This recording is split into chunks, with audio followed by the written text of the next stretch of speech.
Good evening, ladies and gentlemen. Sorry if we're a few minutes late. Russell was hotfoot from London and has just arrived, thankfully on time. We have a triple treat this evening. Not only do we have a very distinguished speaker, but a very distinguished chairman for the evening, and I'll talk a little bit about Russell Napier and the Library of Mistakes in a second, and a new sponsor in First State Investments.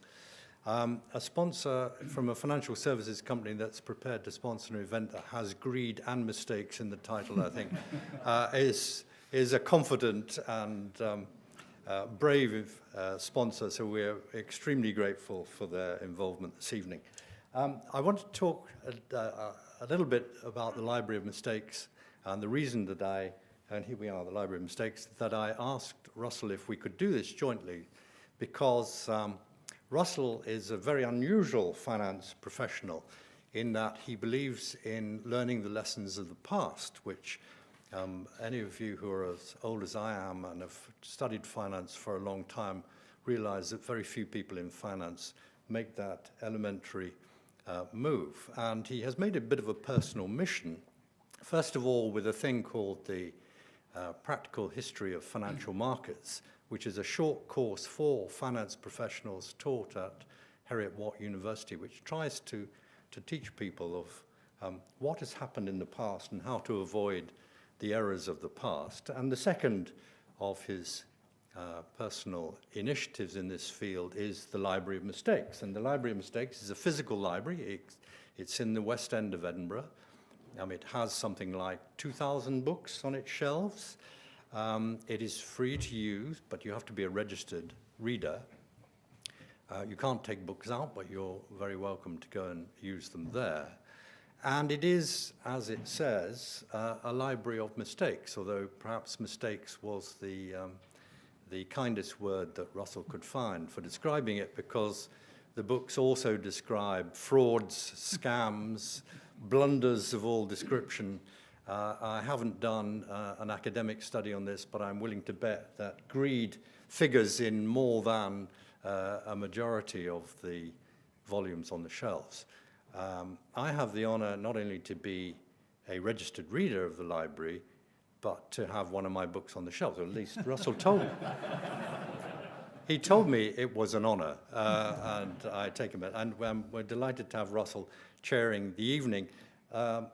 Lord Sutherland of Houndwood, better known to many of you as the former principal of the University of Edinburgh and the former president of the Royal Society of Edinburgh, where we are this evening. I looked for Stewart's CV on Twitter because I thought I could get the whole thing into 140 characters by doing that, but I couldn't find it. And it's far too long on Wikipedia for me to recount this evening. Suffice it to say that he is a very distinguished philosopher and educationist and has contributed not a little to public policy with his various investigations of aging and how we should treat elderly people, something which I'm becoming increasingly interested in. So without further comment from me, I'm going to hand over now to Stewart Sutherland.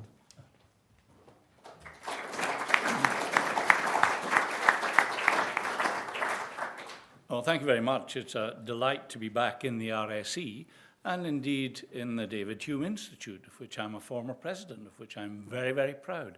It gets me a lot of kudos in London. David Hume, they all know who he is, and properly so. When I was here at a meeting 2 weeks ago, the speaker mildly berated the audience for being white, middle-class, male, and I have to say, just lay it on the table, I'm white, middle-class male, and doubtless if I had any capital, I'd be a capitalist as well.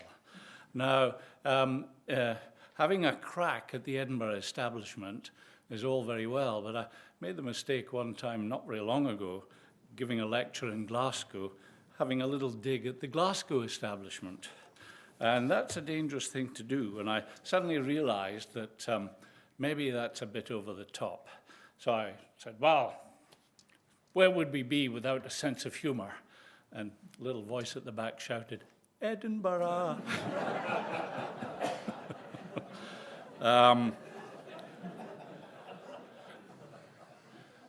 That's where we are. Now, I want to talk about greed, and I want to thank our sponsors for being brave enough. I have nothing specific to say about the institution in question, and I'm delighted to know of the work of the Library of Mistakes.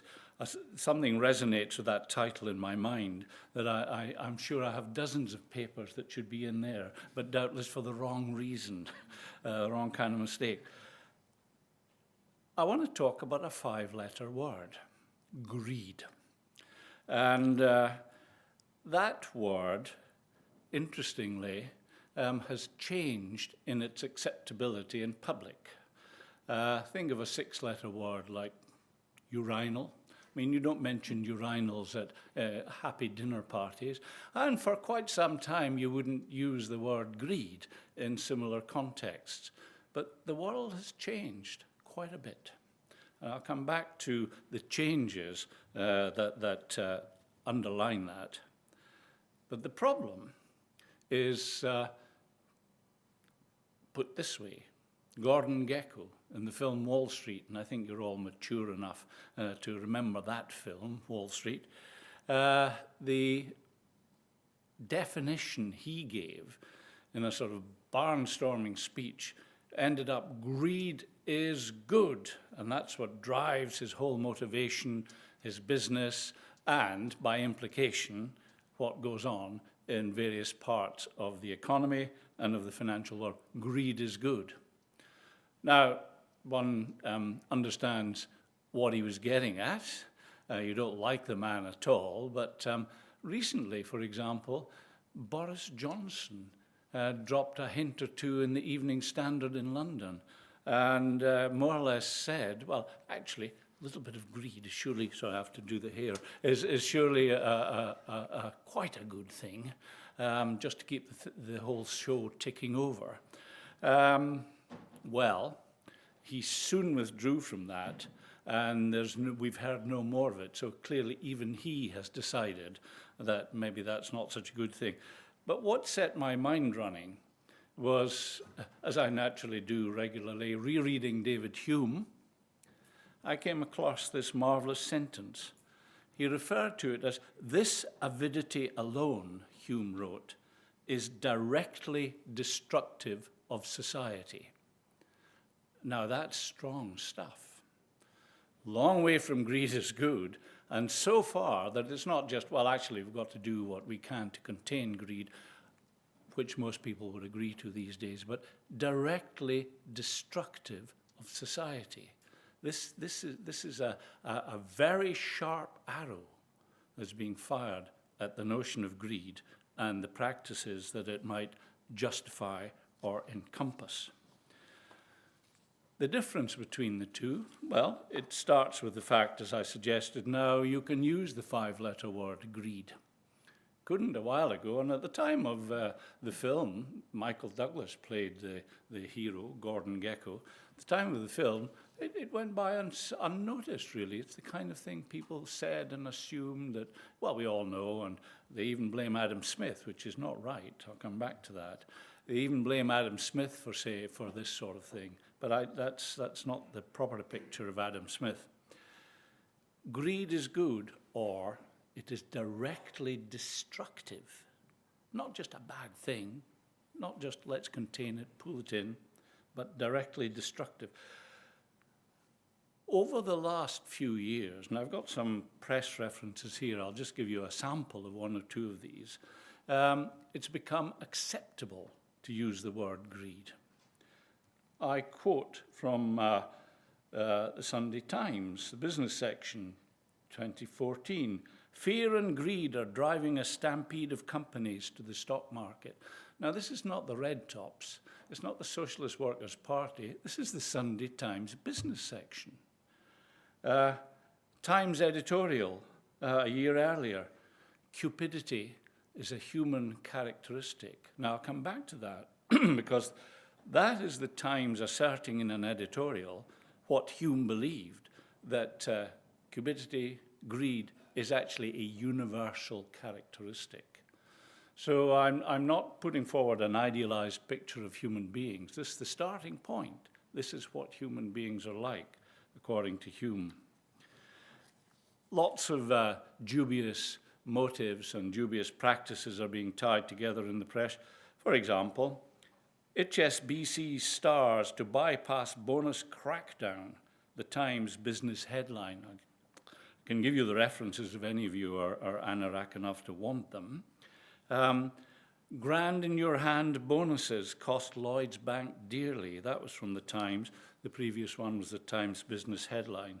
And the grand in your hand bonuses cost them dearly because, as the Times suggests, the bonus scheme for Halifax staff skewed a high proportion of sales to potentially unsuitable customers.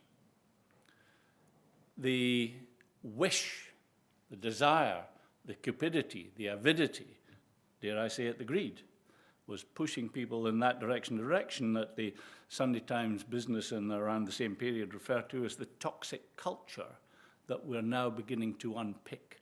We're now beginning to see, we're now beginning to understand is there in the system.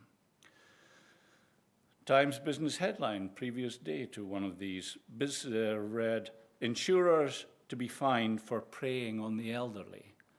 Now, this is not a thrash bankers, thrash insurance companies.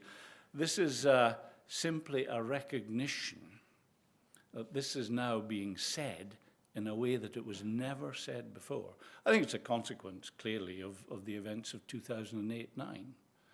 That notice is being taken of some of these changes, and people are asking why. I mean, even the Queen asked why, apparently, when she went to the LSE. More or less, didn't any of you notice that this was going to happen, or could have predicted it was going to happen? The newspapers now, and these are serious newspapers, serious journalists, these are now looking at the question of where does it come from? I take you back to the Times editorial I started with. Cupidity is a universal human characteristic. Now, what I'm suggesting is Hume is asking us to recognize this as part of the human condition. He's not putting on his Sunday suit and saying, oh, well, we really have to do a bit better, and getting one of his friends from one of the churches to say so.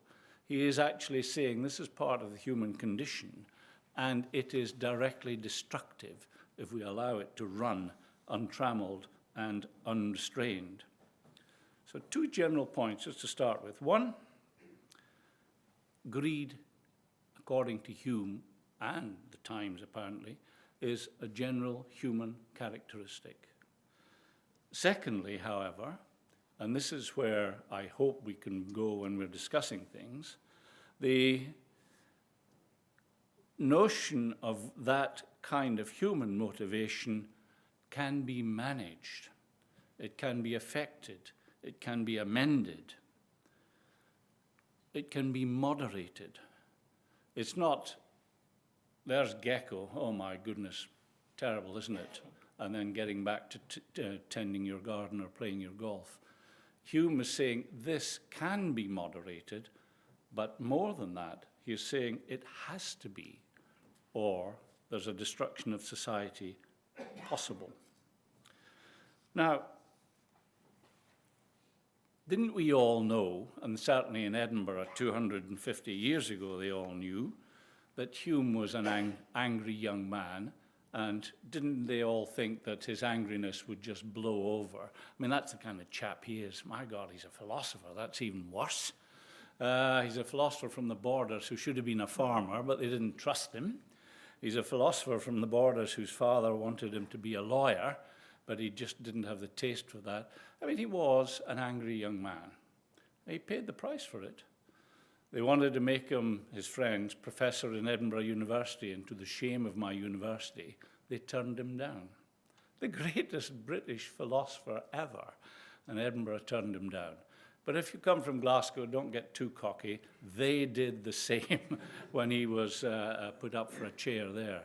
So they had a sense of this angry, bitter young man.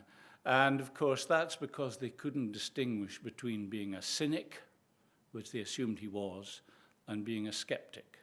Now, as a skeptic, you ask all the awkward questions, and that's different from being a cynic. And Hume did ask awkward questions. He asked them about the basis of society, about the basis of morality, about the basis of metaphysics, about the basis of scientific method, about the basis of religion. He asked all the awkward questions, not because he didn't want these things to be part of society, but rather because it was a way of looking for solid, clear, new foundations.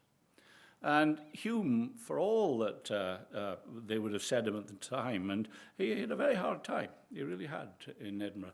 The Church of Scotland was actually going to get the General Assembly to anathematize him, which is the equivalent of social ostracism.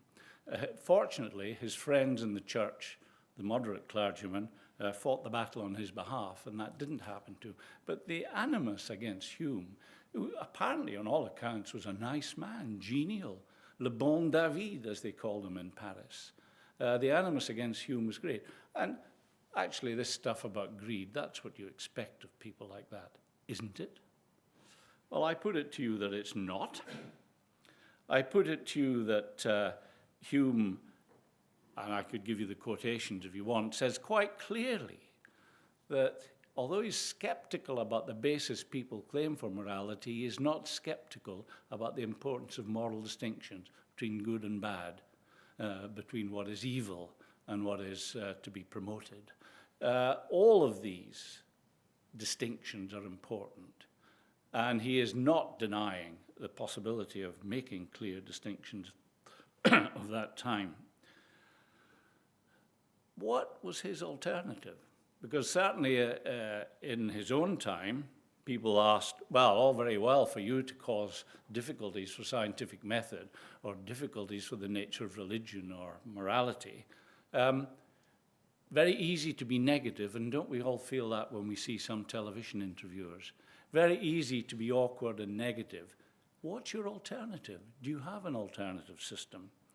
And it's looking at that alternative for the next few minutes or so that I want to spend some time persuading you of the importance of his claim that greed is destructive.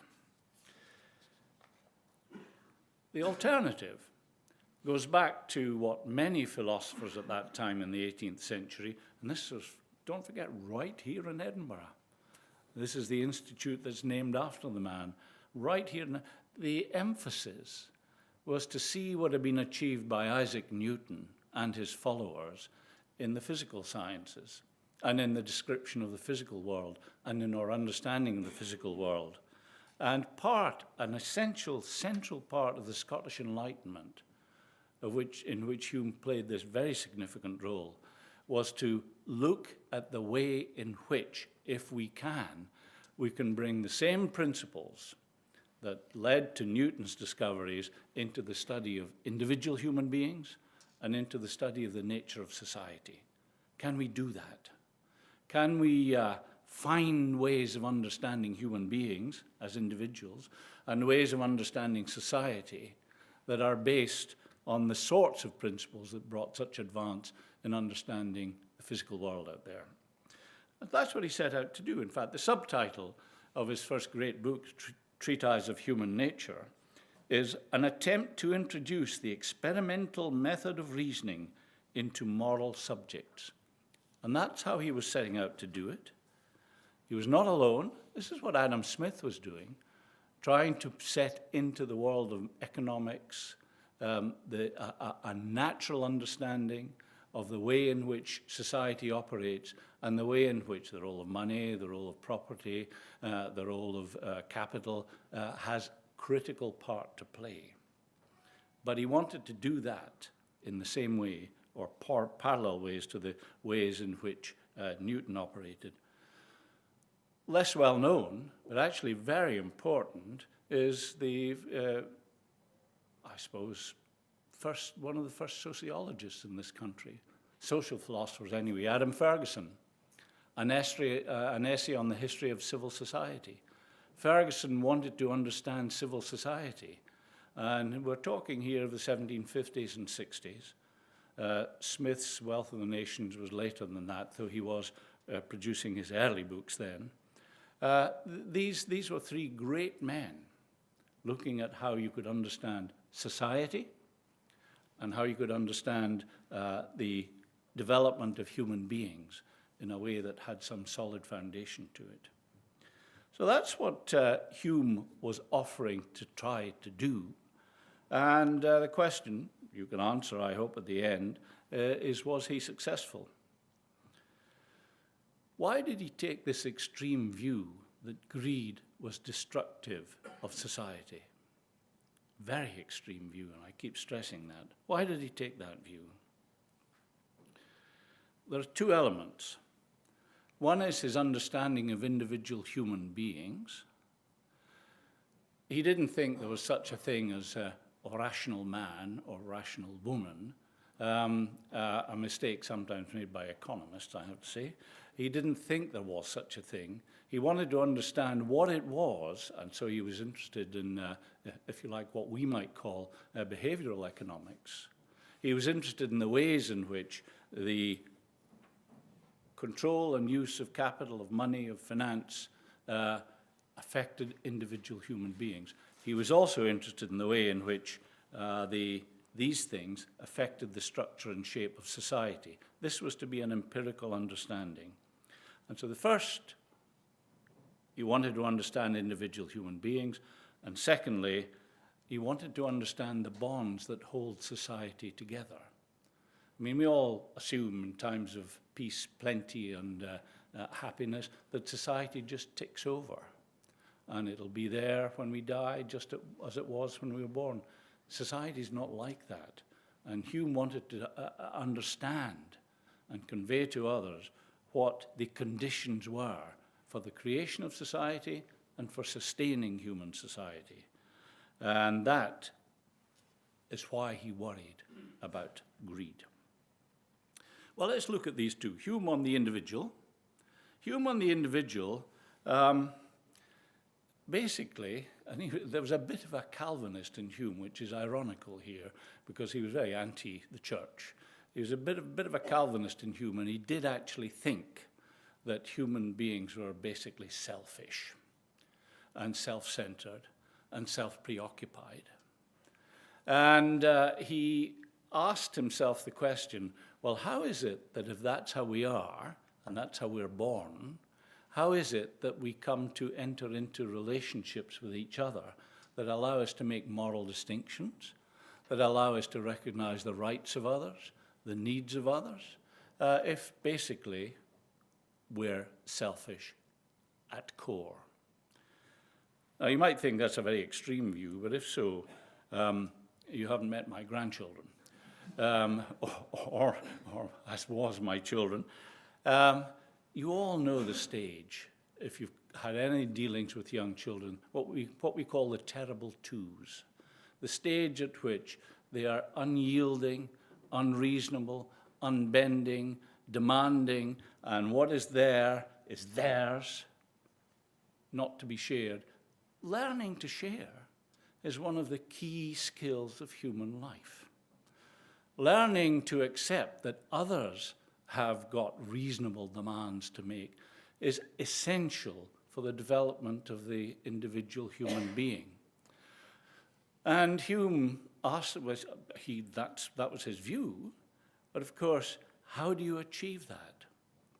Because quite clearly, in his view, Shakespeare's mewling and puking little bundles of trouble are not fertile ground for this sort of thing. And I can see from the faces, you all recognize this. You don't have to make a big deal of it. This is how small children start. Us too. Hume, his view was that you had to develop the capacity to move out from the center of your very concentric circle. Basically, if you self is in the center, and that's true of most very, very young children, if they think everything else is dominated by their position at the center, then the possibility of human relationships of the kind essential for eventually society to sustain itself cannot be fulfilled. You have to learn that, and he used the word sympathy, I think probably better translated by empathy today, that empathy, an understanding of the viewpoint of others, an understanding that there is another viewpoint, that there is another way of looking at the world than your own, right in the middle. And however difficult it is to come to terms with that, and it is, however difficult it is, nonetheless, that is at the core of developing as a human being. It's not an optional extra. It's part of what it is to be a human being. He basically believed, and seems to square with experience, and he was an empiricist, that you learn this skill initially in relation to those nearest to you. And it's easier to be generous-minded to those that are close to you, be your family, or your friends, or your acquaintances, or people of the same culture. I mean, we see all these eddying circles. And Hume's view was that in developing due moral awareness, you're pressing the bounds and learning to see there are other viewpoints in all of these contexts, other than just your own. Empathy is an essential part of this. And he devotes a lot of space, by and large, ignored by many, until the very distinguished Pall Ardell, who was a philosopher here in Edinburgh, wrote one of the great introductory books on this in the 1960s. Now, the selfishness that is universal, the self-centeredness, rather than selfishness, that is universal, Hume thought was tackled in three ways. I mean, we're not conscious of this, but it rings bells. Firstly, within the family. That's where the mewling, puking little bundle of rage begins to learn that there are other viewpoints than his or her own. And that's where it starts, the whole process of acquiring the capacity to realize that what is good is defined not just by what I want, but by some rather more objective standard about what others want and how I relate to them. So the family, it's very traditional stuff. The family was essential for Hume. The second strand of how we deal with this is through education. And I have to say, just in brackets, I think our education system has a weakness here, the way it is developing and being developed. That is emotional education. And emotional education means understanding the emotions of others, and understanding that they have perspectives and that they have reasonable requests and reasonable views. Education into sympathy or empathy. And the third, and this is much more complex, and I won't spend time going into it, but in the process of learning a language, and I think it's a great insight of Hume's. Interestingly, Adam Smith worked on this quite a bit. The process of learning a language is learning that the process of communication requires shared horizons. Unless the words mean the same when I use them and when you use them, there is no linguistic communication. So the whole process of communicating one with another is not just a nice additional extra for those that read the Times Literary Supplement. It's an essential core part of being in society and learning what a different kind of sharing is. Now, I'd love to go on about that, but it would bore the pants off you, and it's really very complex. But it is very important, and if you want to raise it in discussion, please do. So the family, education, and the process of learning a language. We don't pay enough attention to the last of these in our educational system. you know all the jokes about the classic teenager. And I was walking through the meadows the other day, and there were two students behind me. Now, every third word was like. Every third word was like. I mean, there is an F word that's used in other sections of society that operates in the same way. That is failure of communication. It's failure to expand. And if we don't learn to communicate precisely and exactly, and with a degree of finesse, and all human beings can if they want to. I mean, you ask some of these guys about how their football team did, you'll get a flow of rhetoric like that. It's possible. But the core of that, Hume would say, is one of the things that lies at the core of society. Now, just a statistic, you know that over half the males in prison, half are either illiterate or innumerate. Either illiterate or innumerate. And that's just taking the first of these, an incapacity, a lack of communication, an inability to relate to others through the normal processes of communication. And many such people end up in prison. No theories about that, just a matter of fact. So, the family, education, and language. That is essential and at the core of Hume's understanding of how individual human beings develop. In relation to society, Hume took as one of the core tasks of society and of the state is to define what property is and to make clear what the rules are about how property operates as a concept within society. Now, you'll be wondering where Gordon Gekko is in all this. I'll just tie it back right now. Property is different from possession. The border reivers possessed things, and they possessed them through violence, cunning, or an expertise.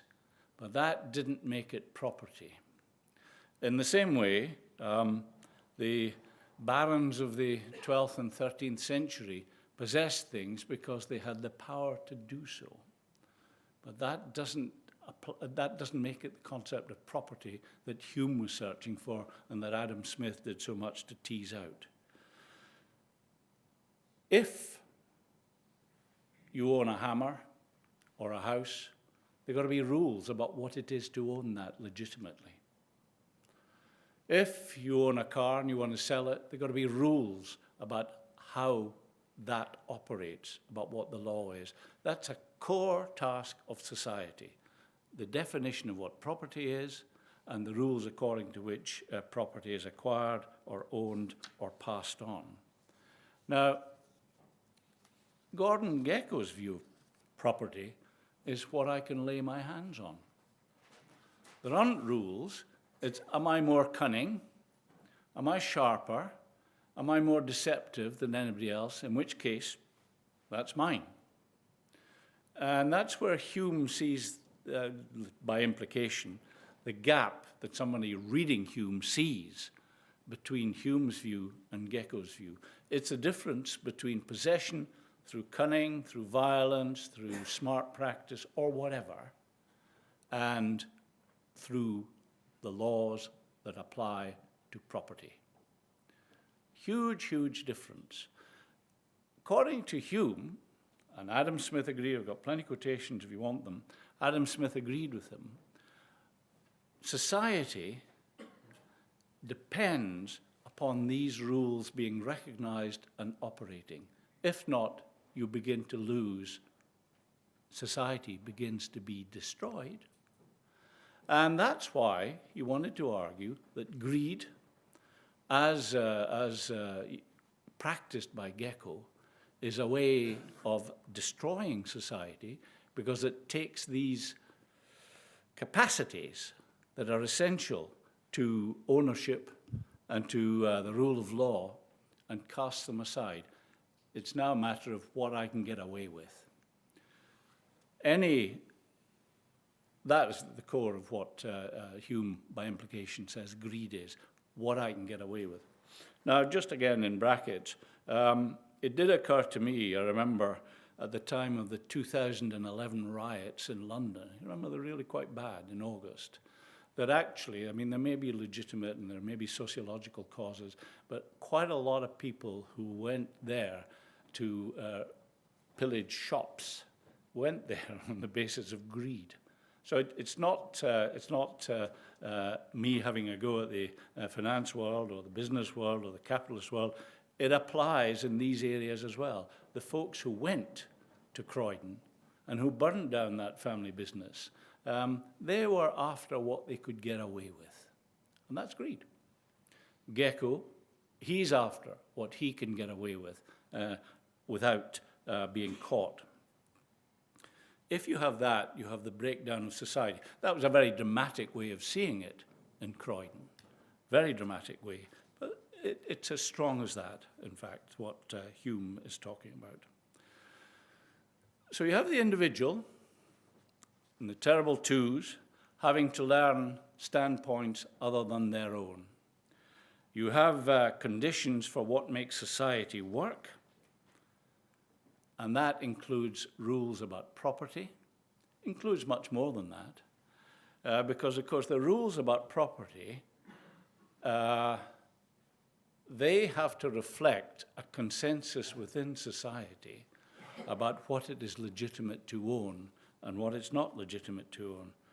I've got a quotation here from Barack Obama, which he raises the question. Whereas in the past, the average chief executive officer made about 20 to 30 times the income of the average worker, today's CEO makes 273 times more than the average worker. It's just a statement, but it's a statement that asks a question. Have things got out of kilter? And if so, why?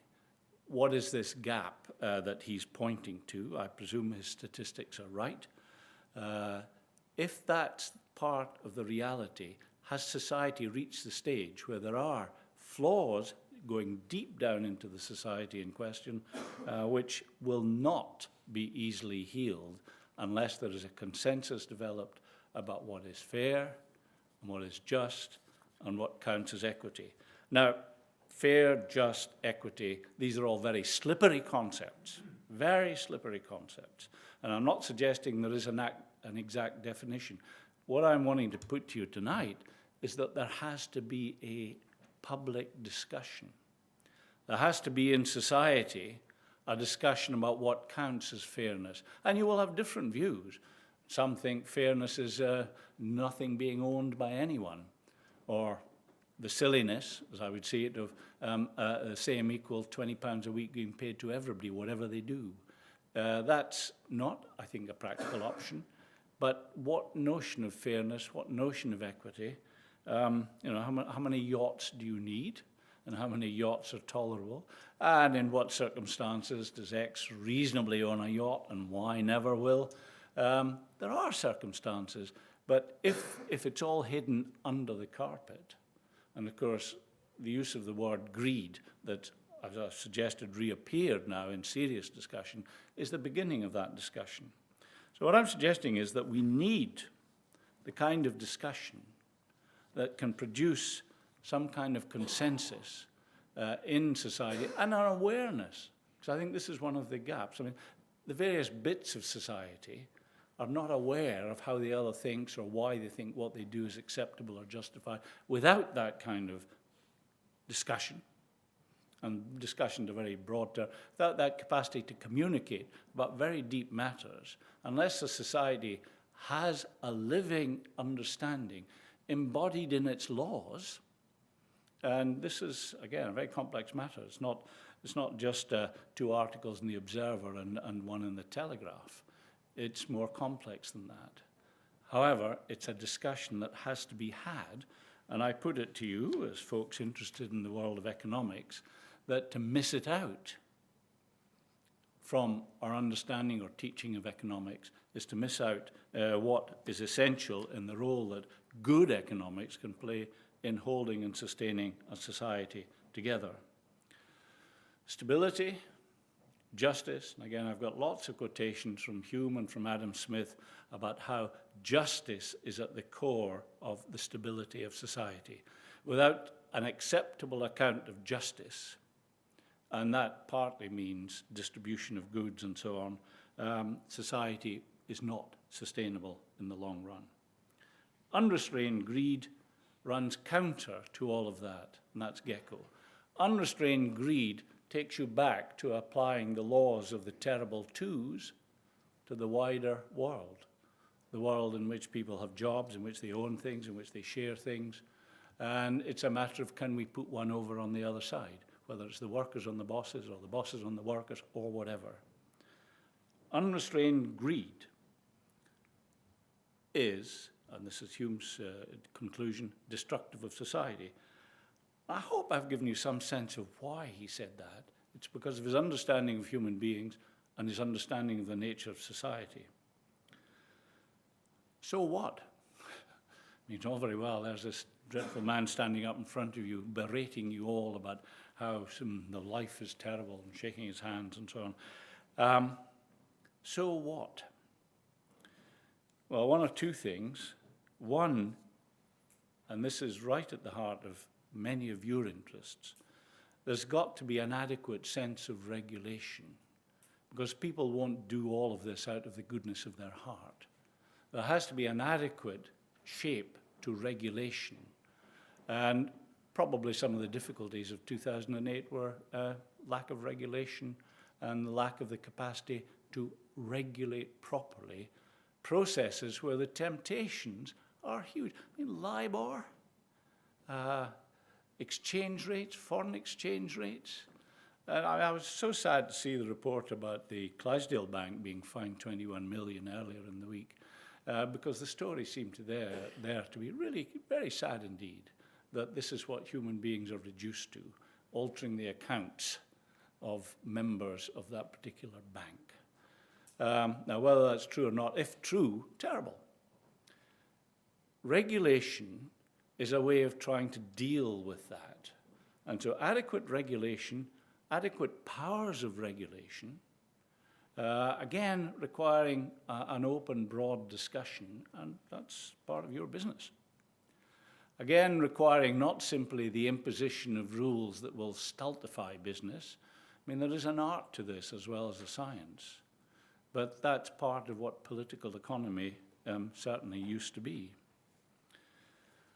Regulation, the powers to enforce regulation, and the second concept I'd lay on the table, and I think I may have to run and I'll be short for this, but openness. Now, what do I mean by openness? Well, I'll give you an example that you might not like, but I challenge you, why not? One of the ways of providing this kind of openness in society for a proper public discussion of where we're going, what we want to do, would be to do what they do actually in Sweden. All tax returns are public documents.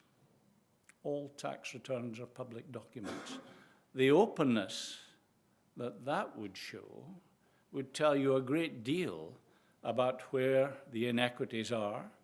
It would tell you a great deal about what people thought to be important. It would tell you a great deal about what might shame people in saying, oh gosh, you know, sailing very close to the wind. Because of course, tax avoidance and tax evasion are different things, but who knows when the line has been crossed. And it is a critical line. And you won't get everybody to sign up exactly on one side or the other. But actually, one of the things that would encourage good practice, and even George Osborne's asking for this, would be to look at the question of what tax is being paid by. I mean, the Queen has to do this. We all know her financial affairs in great detail. So why not us? The openness of these documents, perhaps somebody might feel a bit ashamed, as they have been, when offshore trusts that are a bit dodgy have been revealed. It's amazing how an element of shame has brought people back into the fold. Well, if that's how it has to be, perhaps for a time, That's how it has to be. There are dangers in this.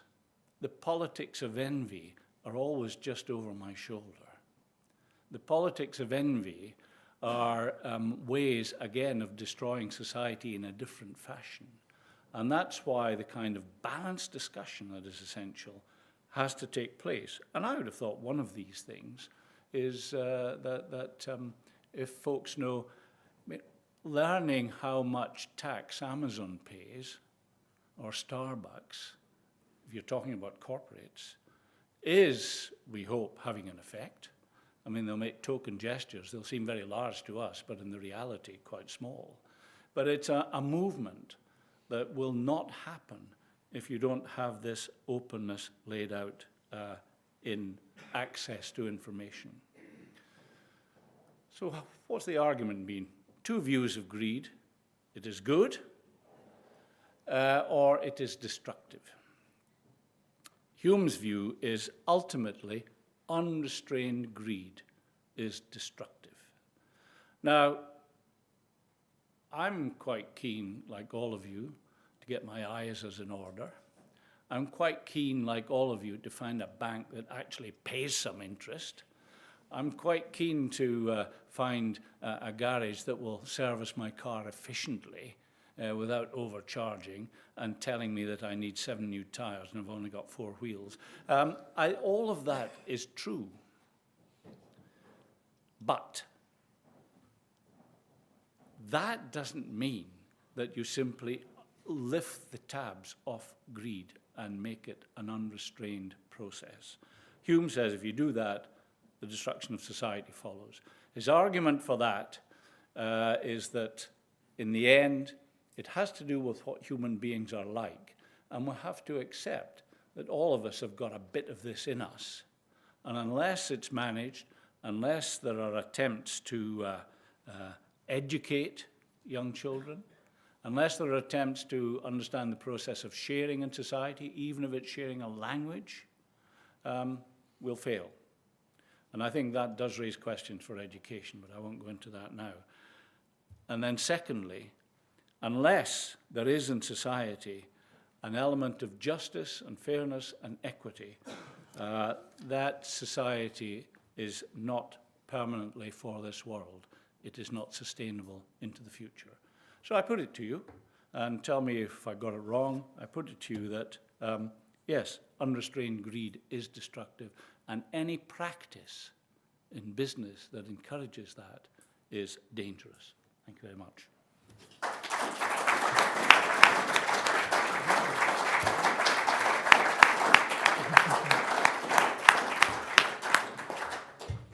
Lord Sutherland, wonderful. Thank you very much. I think that might have provoked 1 or 2 questions from the floor. Maybe I get to sort of say a few words and ask the first question. Is that the privilege of the chairman? Then I do. 2 important things: how we work as humans today and how we might change. On the issue of how we work today and how we behave today, we have very similar to your view of the library of mistakes. The rational economic man, which is at the center of economic thinking, is incorrect. We want to improve it.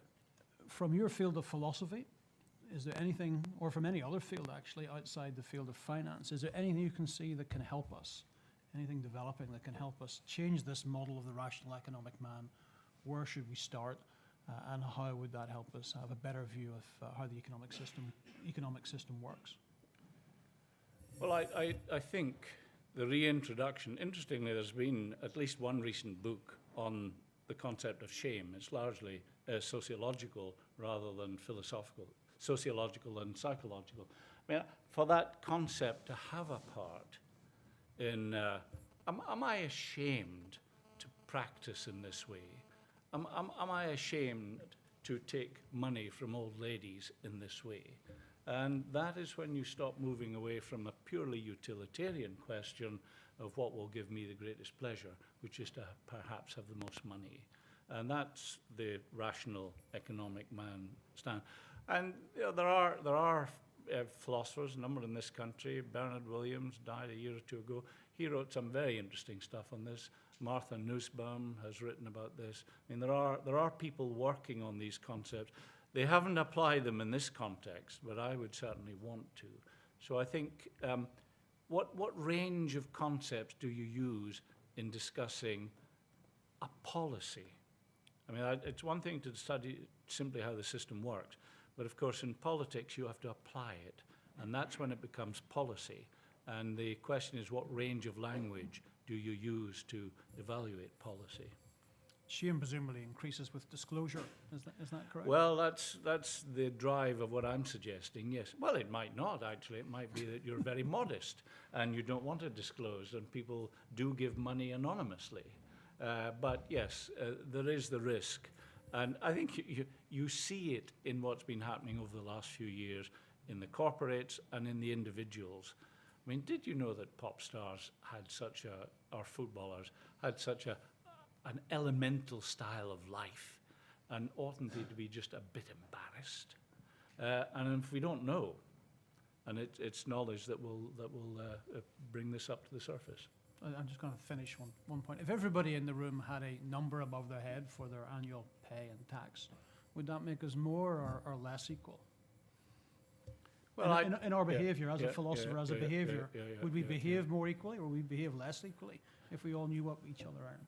Well, I'm sure. I mean, the figures I quoted from Obama, I mean, if that really is the case, that it's moved from 20 or 30 times average salary to 273 times, you would be, what that does, it says things are getting out of kilter, or they are out of kilter. And that should move people to begin to think how we can organise society. I mean, maybe we should all be John Lewis's, and every member of staff should have a share in the business and get a share of what the profits are. I mean, there are different ways of organising businesses, but equally there are ways of organising business where somebody really has come up with an absolutely super duper idea, and everybody wants that individual and their intellectual property. And it's not surprising, and I'm not complaining if they are very well rewarded for that. So I don't think it's getting all the numbers the same would be the right way to go. We'll have the first question for the floor on the subject of greed, so right at the front.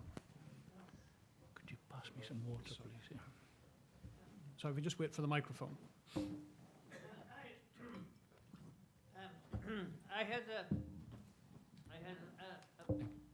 great friend called Sir Thomas Risk, who we known to quite a lot of people here, who was Yes. Who was at one time governor of the Bank of Scotland, and he fulminated against the people who afterwards ran the Bank of Scotland through. Because of as being a matter of personal greed, but I find it difficult to condemn morally or through regulation the people who simply want to do better for their company and for themselves. I doubt if there's any answer to that. Well, I'll try. I had the privilege of meeting Thomas Risk a few times, and yes, he was an admirable governor of the Bank of Scotland. The question of that you raise, can you condemn or anyone just because they want their company to do well? I think one of the questions is, what is it for a company to do well? And it's actually to provide a service to what we call its customers or its members. And that's why John Lewis is in a different position from some. I mean, I don't want to over-egg this one, but it is a very different way of organizing business. And it does mean that when you go in there, people do try and help you. If, however, the whole point of the business, and let's stay with retail sales, the whole point is to maximize the turnover and therefore the profit margins. You might drive your customers away. I mean, maybe that's what's happening to Tesco, I don't know, but these are questions that any board should ask itself. So the essential question, and so my answer is a question to you. The essential question is what counts as the success of a company, and it will be different in the case of different companies. Yep, sorry. There's a question right in the very back, just beside the door at the back. Derek Scott, a chartered accountant. Actually, noticed there's not many accountants here tonight, which is a bit strange. Adding You a said bit it, to I couldn't possibly comment. adding a bit to Barack Obama's comment, I think unfortunately what you're seeing there is because there's been transparency now about openness about CEO remuneration, that there's a real sort of inflationary impetus because everybody wants the same levels. But that's not really my point. Going back to accountancy, I mean, I was trained in the 20th century using 19th century philosophy, and it was about a true and fair view. Now, I feel what we get today is we get the truth, we get told what the CEO got paid last year, but we don't get the fairness about it. You know, for example, as you said, comparing it with the average remuneration in the organisation, but also putting it over time. You know, because there's so much short-term measuring going on, you get told what the CEO got this year, you get told what he got last year. You don't get told how it's changed over the last 10 or 20 years. Now, so I challenge my own profession of accounting to actually go back to the principles of truth and fairness. And truth has become somewhat rules-based and compliant rather than informative. And I'd sort of put it alongside what you said about people learning language, you know, as a way of communication. So I think, having read your book, you're challenging the professionals in this audience tonight and elsewhere. I think the professionals need to look at themselves and go back to doing something. You make the point that at the moment, the kind of lawyers and accountants who get most remunerated are the ones who can litigate successfully or can avoid taxes or do something to make the corporate CEOs wealthier at the expense of the rest of us. I mean, I think the notion of truth and fairness is a very good basis for trying to understand professionally what you are and what you do. And I do think in quite a number of the professions, a strengthening of the public attachment to a professional ethic understood and known by everyone, would help things immensely. And it's not simply a set of rules. And this is the trouble with tax evasion and tax avoidance. You usually get down to the rules, which properly there should be, but it's more than that. It's a matter of what is reasonable and what is not reasonable. And that is a consensual matter for society that it's very difficult to establish and pull out. In your talk, one of the things you called for was a discussion on what was fair and just in society. Are you aware of any other society which has done this and achieved this? Or do we have any models we can say, well, they've done not a perfect job, but a better job than we have, and it's something we can follow? Well, it's I mean, everybody points to the Scandinavians, and my son married to a lovely Swedish lady, and so she's an economist too, public sector, but she... I was asking him and her about what they do there in terms of openness on tax returns, and they have introduced this system. And he says, by and large, there was a huge fuss at the beginning, and now you hear very little about it. But it has led some academics, that's his word, to look at what the salary of the guy 2 doors down the corridor is and trying to compare what they get with that. And that sometimes introduces, and you've got to be careful about this, an edginess. But on the other hand, I do think those societies where that kind of openness operates, we have something to learn from them. I don't think there's a single path, and I don't think there's a single answer, I suppose, is one of the things I do want to stress. We've got to make, work out our own salvation in this country. There's a lady just in the middle here. Can you wait for the microphone? It's just coming. Stewart, I'm interested in your point you made earlier about empathy being, as it were, the not a golden bullet, but the key thing in terms of overcoming the selfishness that underlies greed. And I was thinking about it in relation to two quite mega issues. I mean, one is the inequalities globally between living standards in the West and elsewhere. and the other is in terms of the resources of the planet. Because Yes. actually, if you take the latter, the greed is of consuming as much as we can without adequate concern for posterity. How do you develop a sense of empathy with posterity? Well, I mean, one of the questions inevitably you keep asking yourself, you know, what kind of world will your children and your grandchildren live in? Or will I have died in time so I won't know, you know, the water level won't be high enough? And that is a reasonable question to ask about your children and grandchildren, just as it is in terms of public sector borrowing. Do we stack up the public debt? It's somebody else's problem to pay it off in 30 years, 40 years' time. I remember when we paid off the last of the war debt. Was it about 50 years later? I mean, some of you will know the exact date, doubtless. But that's how long it took. And you don't want to create unnecessarily a similar burden for society. Again, I do think it's a matter of factual information and the nudges and pushes that you can give through law, through regulation, but through professional ethics and training. How much attention is given to this in business schools? I gather Harvard have introduced ethics courses into their famous MBA, and good for them. And how far do they help people to ask the questions that you're just asking now, which is why a lot of it has to do with education.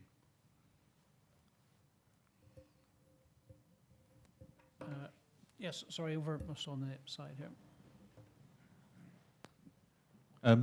Owen Kelly, I'm one of the trustees of the DHI. I think you certainly implied that Gordon Gekko, not that I particularly want to defend a fictional character, but I think it was part of the film that when he said that, he wasn't really proposing anything illegal. He was trying to take over a company by legal means. And I suppose my question is really about legality, because there's plenty of people who make enormous sums of money by behaving completely legally and are quite unashamed about telling everybody about that. People working in, you know, long-established industries like the one I work in, financial services. So we tend to think that as long as something is legal, then it's not really, you know, something that should attract opprobrium. But then others, Plato, for example, has this thing about appetite should be controlled by reason, and this is all part of a sort of well-functioning soul. Do you think this is really something that comes down to individuals? Well, certainly the question of legality and where it applies is one that troubles me more than most. And that dividing point is fundamental, what is legal and what is not legal, in terms of the fairness of society, so that we are all treated under the law equally. That's why it's important to have laws and to have that kind of rule laid down. But actually, not all laws are as subtle, as clever, or as fit for purpose as others are. And I tell you, I mean, I do see in the House of Lords legislation coming up that has not been even half properly discussed in the Commons.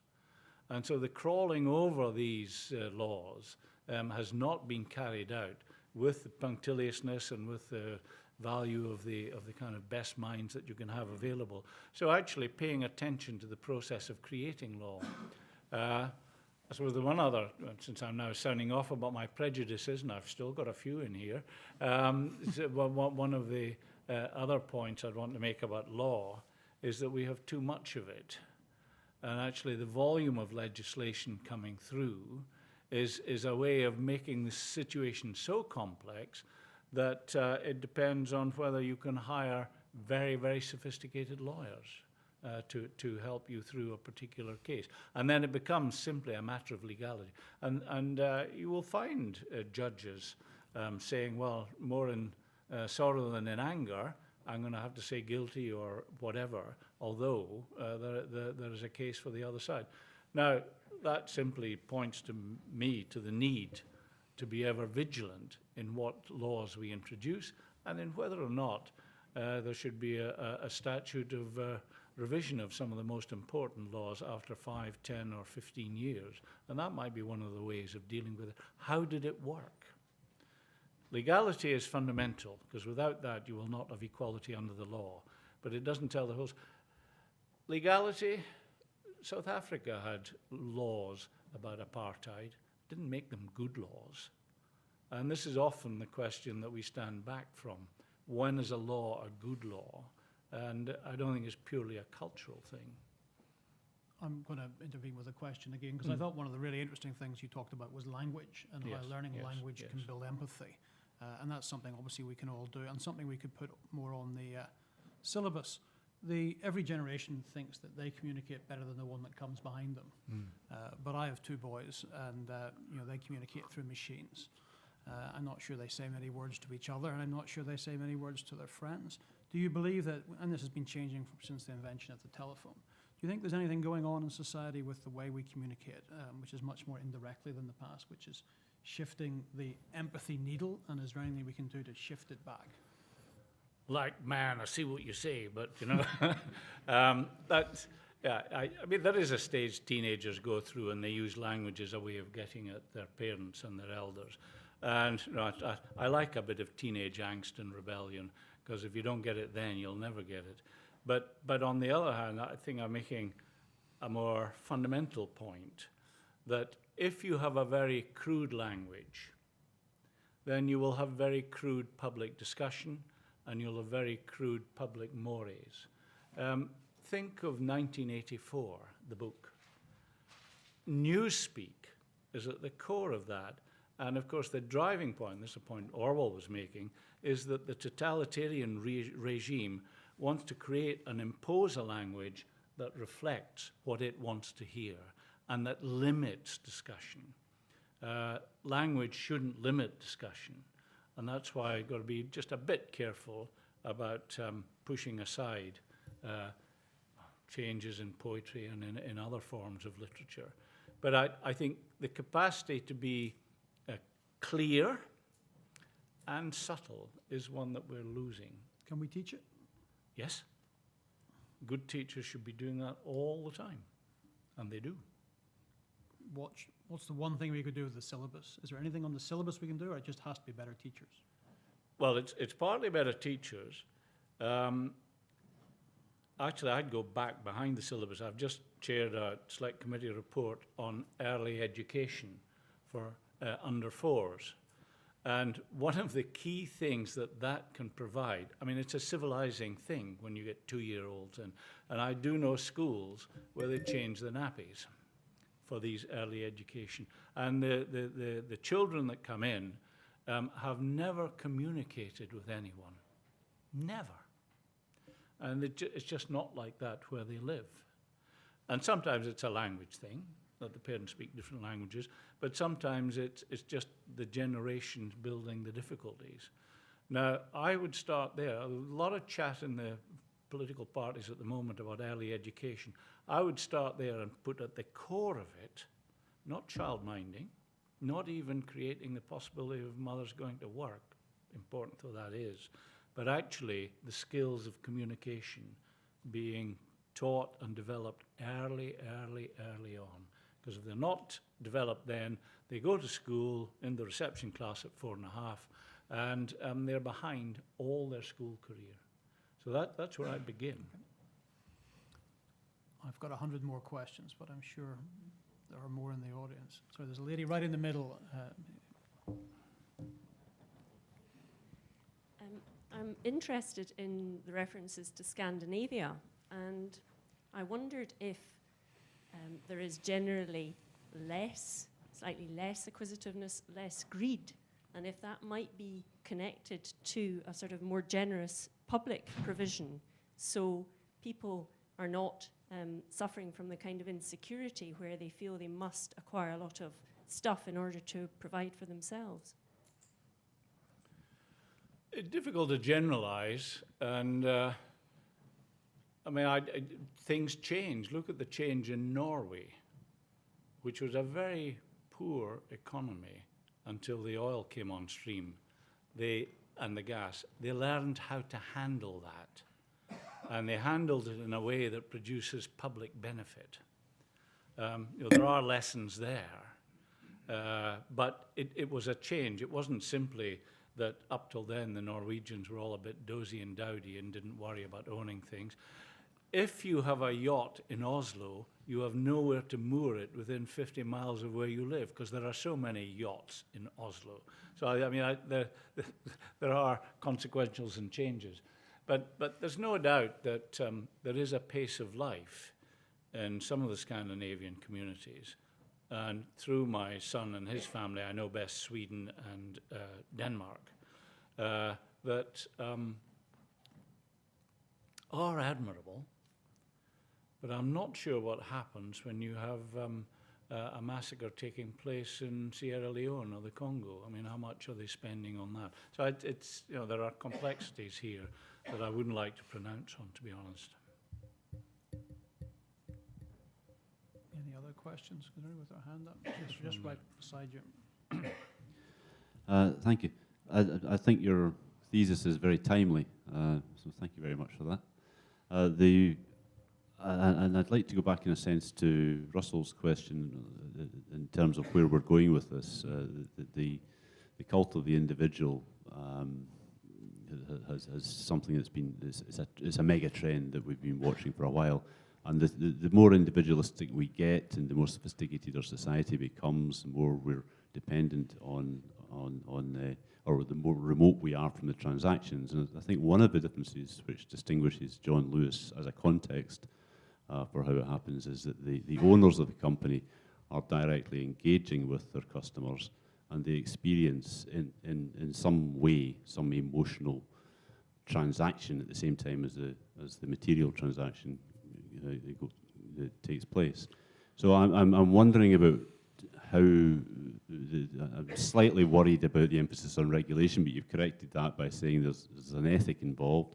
I'm wondering about how whether it needs to be a bigger thing about mindset, about how we look on the way that we interact with the rest of society, and whether we've lost sight of that as we've prospered in this long peace that we've had, and we have the facility to become individual and selfish and greedy and be the cause of our own destruction. So I'm wondering whether we are, in a sense, needing to look at those big questions about ethics and maybe go back to some of these societies where it was frowned upon if you died with a pile of money. I'm sure, I mean, philosopher in me always says, yes, the big questions are the really important ones, and you should be pushing back to those. The big questions include a question, a growing economy. I mean, the thing is, our economy hasn't grown, and that really has certainly opened up all the wounds. It'll start to grow again. It seems to be starting to grow again, and the atmosphere will be different. But in a growing economy, we all get used to almost a sense of entitlement. Of course I'm going to be better off than my parents. And that's the one that's slipped now. And most of us, I suspect, are much better off than our parents, because certainly the cash available to my parents was much, much less. And the facilities and the backup and so on, much, much less than we've had. But it has to do, this sounds terribly banal, it has to do with what a decent human being is. And that, there is no single definition of that. I mean, philosophers have tried hard, but there are certain characteristics which, if present, shows that there's a definite decency deficit there, and the Gekko thing was part of it, that whatever he could lay his hands on, he took and he could get, just like the medieval robber barons. That's how they lived. How you cultivate that, and I do think education is critical here, has to do with how you teach the humanities, for example. How do you teach a Shakespeare play without raising the question of what appropriate behavior is, appropriate relationships are? Now, I don't know how much that happened. How do you teach history without coming to some sense of how societies develop and what works and what doesn't. But if it doesn't also come up, in my view, with the answer that there is no single precise format into which we crush everyone, because that would be just as bad. That's the 1984. That's Newspeak. Single language, single format, single set of decisions. And it's usually somebody behind pulling the strings. That's how it ends up. But it's how you... we argue quite a lot, myself and some of my colleagues, and sometimes in the House of Lords, about teaching ethics in school and British values and all that kind of thing. Actually, I'd start at a different point. How does the school organize itself? How does the school operate? And are these values implicit and explicit in how the school operates? And that, it seems to me, is a much more effective way of beginning to inculcate value. Well, that's why Hume said it all starts in the family. I'm going to steal another question now, which is my job, or our job in finance, is partially to predict the future. And one of the fascinating things you said is that the society you're born into is not the society that's there when you die. Now, the thing that's changed most in our society is this baby boom generation. It has had major implications on society. It's now aged 69 to 50. It's often said, I mean, it's not just notable because it's much bigger than the rest of the population, it's a particularly large cohort, but it's said that it's a selfish generation. Is that correct? And what does the selfish pensioner mean? If we're about to have the selfish pensioner, does that change the world? Well, I can tell you, this selfish pensioner pays taxes, and he couldn't afford to be apparently selfish if he didn't have an income that was taxed in all the ways that everyone else understands. But I got that off my chest. But I'm very leery about big generalizations about the baby boomer generation or any other generation. But undoubtedly what happened after the war is that things eventually began to get better. And we all experienced that for 30, 40, 50 years, ups and downs. And we all remember the financial crisis of 75 and so on, but Healy going cap in hand to the IMF. There have been ups and downs, but things got better. And as they get better, you tend to forget that the hardships of either of earlier days, or that other people live in, because they don't get better for everyone. And so there has been change, dramatic change, but some of it is due to the same changes that are driving the economy. I mean, I do believe one of the most important things in improving the conditions of life for women has been the invention of the washing machine. I mean, I do remember my mother and the big mangles and the hot water tubs and all. It was terrible. And hanging out things on the line that froze. And you went to take them in with... that same technology is what has driven the economy very significantly, and also the wealth of many individuals, be it Clive Sinclair or whomsoever. That has happened, and perhaps we've had a bit of a reminder that we cannot expect this to continue to happen inevitably. And I don't think we've got any real answers about what you do to satisfy the aspirations of individuals. But actually, I do believe what will happen. And going back to the question that Eileen raised about the environment, what will happen is that technology will change the options in front of us. And that is not something that's predictable, because you don't know when the latest gizmo is really going to take off. You can predict that if you set up huge bioscience centers, there will be good come out of them. But you can't actually predict what illnesses are going to be dealt with. You can't actually predict what technology will be available to speed the process of business processing. And actually, the same technology is what has driven a great deal of the disproportionate wealth, as I might say at this time in the evening, because if you have algorithms running investment and buying and selling shares, the capacity to shift huge sums of money, unbelievably large sums of money, is one that we have not really taken account of. So, is there an answer? The answer is eternal vigilance. How dull, but that's the reality. I think we've got just time for one last question right at the back, and this will be the last question. Thank you very much. I just wonder that the system that's given rise to intra-country inequality, and this is particularly UK or US centric, has surely, or could at least be credited to giving rise to a reduction in the inequality between countries. And to that extent, could you argue that we as a species, not just as British or Americans, are actually more equal and better off than at any point in our history? And then secondly, doesn't society sort of sort out inequality on its own, either through market supply and demand or violence? On the second one, I think my answer has to be no. It can, and supply and demand, and this was Adam Smith's great contribution to our understanding of society, if A, properly regulated, and if B, set up in accord with the principles of justice and fairness, will advance the benefits that individuals within society. And trickle down does work up to a point, but sometimes there's not much of a trickle. But to go back to the very important issue that I haven't really touched on, which is different societies in different parts of the world. Large parts of Africa are now in a much better state than they were 20, 30 years ago. India's moving in that direction.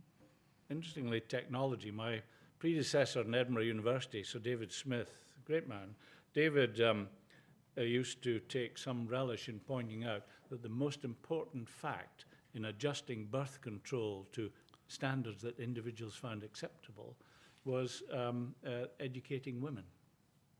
And that really moves things on dramatically. So the levers are many and various, but I can't look around the world at the moment and say we're all better off. We're not. And sometimes that's because of violence. And just look at the Middle East at the moment. But sometimes it's because money available to improve the lot of people improves the lot of only those at the center. I actually can't remember, one of my political colleagues said one of the standing jokes in the Overseas Aid Department was, well, actually, you can assess the amount of aid going into a country by the number of Mercedes being bought. And that is, that's a frightening picture, but sometimes the reality. I think at that stage we have to draw to a close. Ray, do you? Or, yep. I'll hand it back to Ray. Thank you very much, Russell. And can I, on your behalf, thank Russell for chairing so admirably, and of course, Stewart Sutherland for his address to this evening. Extremely interesting, deeper subjects than we normally have been getting into over the last few seminars, which have been largely political and therefore superficial, one might say. Delighted that the last question was about inequality, because inequality will be the subject of our next seminar, date to be fixed, but we'll inform you about that when we'll be presenting the second part of work done for the David Hume Institute by Professor David Bell, who happens to be sitting a couple of rows in front of you. So if you want to know about the changes in inequality between nations and within nations, beard David afterwards over a drink, which we'll provide for everybody in the foyer there. I have to say that Stewart has also written a short booklet entitled Greed, which is on sale in the foyer there. We're down to our last 10, so no greed, one copy each only, but he's delighted to sign them. So can I thank you all for coming, and thank our speaker and chair in the assembly.